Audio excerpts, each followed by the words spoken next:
శేఖర్ రెడ్డి గారు చెప్పండి, ఇది బహుశా ఎప్పుడు వినుండం.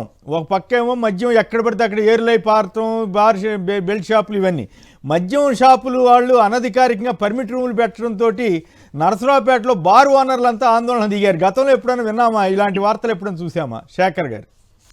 సార్ కేఎస్ఆర్ గారు నమస్తే అండి. మీకు అలాగే తోటి ప్యానలిస్టులకి, సాక్షి టీవీ వీక్షకులందరూ కూడా గుడ్ మార్నింగ్ సార్. సార్ ఈనాడులో మొన్న ఒక కార్టూన్ చూసాను సార్. నేను ఈనాడు పత్రికలో జలసిరి సంరక్షణ దినం సందర్భంగా ఒక కార్టూన్ వేశారు సార్. మంచినీరు అని చెప్పి ఇట్లా ఒక యారో పెట్టాడు సార్. యారో పెట్టి 10 కిలోమీటర్ల దూరంలో ఉన్నాను సార్. మద్యం అని చెప్పి కిందకి పెట్టాడు సార్. 0 మీటర్స్ అంట సార్.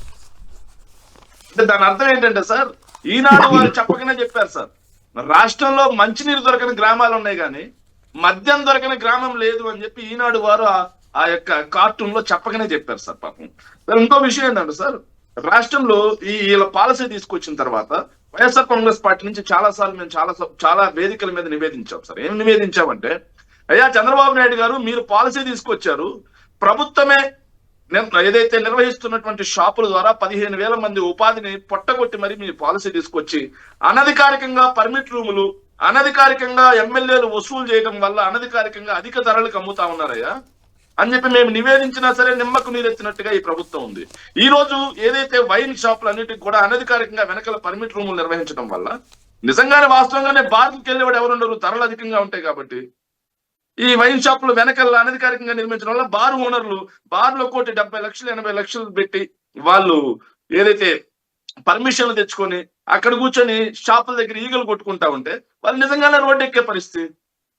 ఎమ్మెల్యేలు ఏదైతే కమిషన్లకు కకృతిపడి అధికారులను బెదిరించి అనధికార పర్మిట్ రూములు నడిపిస్తున్నారు కాబట్టి ఈ రోజు వాళ్ళు రోడ్డు ఎక్కారు సార్. ఇలాంటి పరిస్థితి గతంలో ఎక్కడా విన్నది లేదు, చూసింది లేదు. కానీ ఇలాంటి జిమ్మిక్కులు, ఇలాంటి పరిస్థితులు మొత్తం కూడా కేవలం తెలుగుదేశం పార్టీ అధికారంలో ఉన్నప్పుడు మాత్రమే వస్తాయి.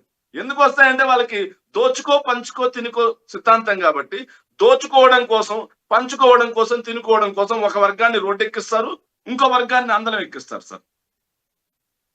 సార్ కొమ్మినేని గారు మాట్లాడండి, గోపి గారు మాట్లాడండి సార్. ఈ బార్లు వీటి విషయం అయితే మద్యం షాపులో ప్రతి మద్యం షాపు వెనుక మద్యం సేవించటం వీళ్ళు అది ప్రతి షాపు వెనుక ఉందండి. ఇంతకు ముందు లేదు, ఇప్పుడైతే ఉంది. ఇంతకుముందు పర్మిట్ రూములు ఉన్నాయి. పర్మిట్ రూములు లేని వైన్ షాపులు ఏమైనా ఉంటే వాటి దగ్గర తాగడం అనేది, మద్యం తాగడం అనేది లేదు. కానీ ఇప్పుడు ప్రతి మద్యం షాపు వెనక ఒక రూమ్ లాగా పెట్టుకుంటున్నారు వీళ్ళే. ఆ రూమ్ లోనే సప్లై చేస్తున్నారు, ఆ రూమ్ లోనే మద్యం తాగుతున్నారు, వెళ్ళిపోతారు. ఇకపోతే చాలా గ్రామాల్లో, చాలా చోట్ల, చాలా గ్రామాల్లో మద్యం షాపుల్లో మద్యం ఉండదండి, మద్యం లేదు. బెల్ట్ షాపులకి వెళ్ళాలి, బెల్ట్ షాపులకి వెళ్ళాలి. బెల్ట్ షాపుల్లో నీకు ఏ బ్రాండ్ కావాలంటే ఆ బ్రాండ్ దొరుకుతుంది. మద్యం షాపుల్లో 3-4 మద్యం షాపుల్లో 3-4 బ్రాండ్లే ఉంటున్నాయి. అంటే స్టాక్ రాగానే వెంటనే మద్యం షాపుకి షిఫ్ట్ చేసేస్తున్నారు. అదే మద్యం షాపు నుంచి బెల్ట్ షాపులకి షిఫ్ట్ చేసేస్తున్నారు. ఇది నేను చాలా చోట్ల చూశాను. మన దేశంలో మద్యాన్ని సామాన్యుడికి అందజేస్తానని హామీ ఇచ్చిన ఏకైక అసెంబ్లీలో కూడా అది ఘనంగా చెప్పుకున్నారు, నేను అందుబాటులో తీసుకొచ్చాను. అదే సరే, కొన్ని గ్రామాల్లో అయితే డోర్ డెలివరీ ఉందండి. బెల్ట్ షాప్ నుంచి డోర్ డెలివరీ ఉంది, దానికి ఒక 5 రూపాయలు ఎక్స్ట్రా తీసుకుంటున్నారు. మామూలుగా మద్యం షాపులో కంటే బెల్ట్ షాపులో 10 నుంచి 20 రూపాయల వరకు తీసుకుంటున్నారు. బీర్లు అయితే 20 రూపాయలు కూలింగ్ ఉంటే, కూలింగ్ లేకపోతే 10 రూపాయలు అట్లా తీసుకుంటున్నారు. వాళ్ళు బాగా సొమ్ము చేసుకుంటున్నారు బెల్ట్ షాపులు వాళ్ళు. బెల్ట్ షాపుల్లోనే దాంతో బార్లాడు దివాళా, వీళ్ళు ఎక్కువ రేటు పెట్టాలి, ఎక్కువ ఖర్చు పెడతారు కదా. ఈ రూములు వైన్ షాప్ వెనక ఉండే రూముల వల్ల బార్లకి వెళ్ళే వాళ్ళు తగ్గిపోయారు. రైట్, ఇది ఒక ఇంట్రెస్టింగ్. శేఖర్ గారు చెప్పండి, కంప్లీట్ చేయండి సార్. విషయం ఏంటంటే సార్, ఈ సనాతని ఉప ముఖ్యమంత్రి గారు ఉన్నారు కదా సార్, ఆయన ఇంతకు ముందు చెప్పిన మాట సార్, ఎక్కడైతే మద్యం షాపులు వద్దంటారో ప్రజల కోరిక మేరకే ఎక్కడ పెడతాం, ప్రజలు వ్యతిరేకిస్తే అక్కడ పెట్టమన్నారు సార్. కానీ ఆయన సనాతని ఉప ముఖ్యమంత్రి ఏదైతే మెట్లు ఎక్కాడు చూడండి సార్, తిరుపతి జిల్లాలోనే రాష్ట్రంలో అన్నిటికంటే ఎక్కువ మద్యం షాపులు ఉన్నాయి సార్. అదే విధంగా రాష్ట్ర వ్యాప్తంగా ప్రతి నియోజకవర్గంలో కనీసం ఏదో రోజు ఎక్కడో చోట మాకు ఇక్కడ మద్యం షాప్ వద్దు, మద్యం వద్దు, విద్యం వద్దు అని కొన్ని చోట్ల మద్యం వద్దు, మా కుటుంబాల్లో చిచ్చు రేపుతుందని. నేను ఒక ఉదాహరణ చెప్తాను సార్. విశాఖపట్నంలో మా ఇంటి దగ్గర, ఇంతకు ముందు పాత ఇంటి దగ్గర ఏదైతే మధురవాడలో సార్, మధురవాడలో మెయిన్ రోడ్డు మీద అట్లా షాప్ పెట్టున్నారు సార్.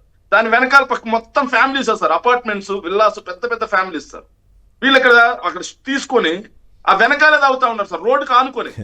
మహిళలు 7:30, 8:30 దాటితే వెళ్లే పరిస్థితి లేదు. అక్కడ మహిళలు కంప్లైంట్ చేసినా సరే ఏ ఎక్సైజ్ వాళ్ళు పట్టించుకున్న పాపని పోలేదు, ఏ పోలీసు వాళ్ళు పట్టించుకున్న పాపని పోలేదు సార్. ఇది నేను నేరుగా చూసింది సార్. రైట్.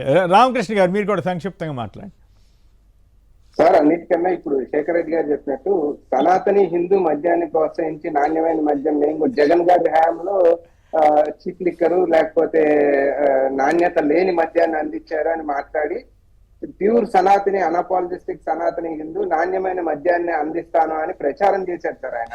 సో దాన్ని బట్టి ఆయన యొక్క సనాతనం దైవభక్తి ఏంటి అనేది మనం అర్థం చేసుకోవచ్చు. ఎండ్ ఆఫ్ ద డే ఇవాళ బార్ ఓనర్ల దగ్గర నుంచి ఏది ఫీజు ఎక్కువ తీసుకుంటాము ఏది వైన్ షాప్స్ కన్నా. ఇవాళ ఏం జరిగిందంటే మనం గతంలో చూసుకున్నప్పుడు ఒక్కొక్క వైన్ షాప్ ని కొంతమంది లాభాన్ని కొంతమంది తెలుగుదేశం కార్యకర్తలు ఆయా గ్రామంలో మీరు దీన్ని లాభాల్లో ఈ వాటాలు వేసుకొని పంచుకోండి అని చెప్పి పైన పెద్దలే సెటిల్ చేశారని కొన్ని వార్తలు న్యూస్ పేపర్లు రావడం జరిగింది. సో తెలుగుదేశం కార్యకర్తలకు వైన్ షాపులు ఇచ్చిన తర్వాత వారి యొక్క లాభాల కోసం బెల్ట్ షాపులు వెలిసినాయి. వారి యొక్క లాభాల కోసం ఇవాళ పర్మిట్ రూమ్స్ కాకుండా వెనకాల కూర్చొని అక్కడే తాగిపిచ్చి పంపించే కార్యక్రమాన్ని కూడా వాళ్ళు చూస్తున్న తరుణంలో అండ్ బార్లు చాలా తక్కువ ఉంటాయి. బార్లు కొంచెం పెద్దవాళ్ళే కాబట్టి దాంట్లో కార్యకర్తలకు వాటాలు పంచే కార్యక్రమం ఉండదు కాబట్టి ఎక్కడైతే కార్యకర్తలకు వాటాలు పంచాలో కార్యకర్తలకు లాభాలు ఇవ్వాలో అక్కడ ఏం చేసినా కూడా పట్టించుకునే స్థితిలో ఇవాళ ప్రభుత్వం ఉంది అనేది స్పష్టంగా అర్థమవుతుంది. రైట్.